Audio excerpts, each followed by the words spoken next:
There are but 4 ways to die, a sardonic spirit might have said to me. There is dying that occurs relatively suddenly. There is dying that occurs relatively gradually. There is dying that occurs relatively painlessly. There is the death that is full of pain. Thus, by various means they are combined, the sudden and the gradual, the painless and the painful, to yield but 4 ways to die, and there are no others. Even after the voice stopped speaking, I listened for it to speak again. After hours and days and years had passed, I listened for some further words. Yet all I heard were the faintest echoes reminding me, there are no others. There are no others. Was it then that I began to conceive for this world a special plan? There are no means for escaping this world. It penetrates even into your sleep, and is its substance. You are caught in your own dreaming, where there is no space, and are held forever where there is no time. You can do nothing you are not told to do. There is no hope for escape from this dream that was never yours. The very words you speak are only its very words, and you talk like a traitor under its incessant torture.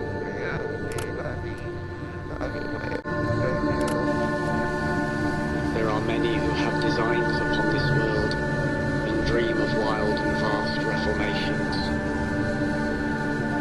I have heard them talking in their sleep of elegant mutations and cunning annihilations. I have heard them whispering in the corners of crooked houses and in the alleys and narrow back streets of this crooked, creaking universe, which they, with their new designs, would make straight and sound. But each of these new and ill-conceived designs is deranged in its heart, for they see this world as if it were alone and original, and not as only one of countless others whose nightmares all proceed, like a hideous garden grown from a single seed. I have heard these dreamers talking in their sleep, and I stand waiting for them, as at the top of a darkened flight of stairs. They know nothing of me, and none of the secrets of my special plan, while I know every crooked, creaking step of theirs. There are some who have no voices, or none that will ever speak, because the things they know about this world, and the things they feel about this world, because the thoughts that fill a brain that is a damaged brain, because the pain that fills a body that is a damaged body, exist in other worlds, countless other worlds, each of which stands alone in an infinite empty blackness for which no words have been conceived, and where no voices are able to speak. When a brain is filled only with damaged thoughts, when a damaged body is filled only with pain, and stands alone in a world surrounded by infinite empty blackness, and exists in a world for which there is no special plan.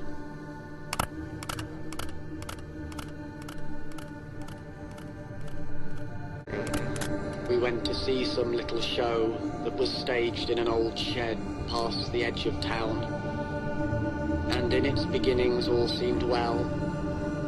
The miniature curtained stage glowed in the darkness, while those dolls bounced along on their strings before our eyes, and in its beginnings all seemed well.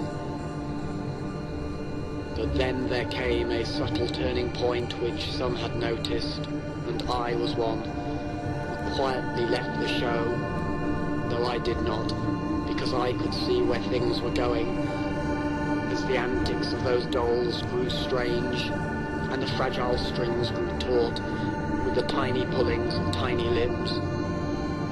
The others around me became appalled and turned away and abandoned the show that was staged in an old shed past the edge of town.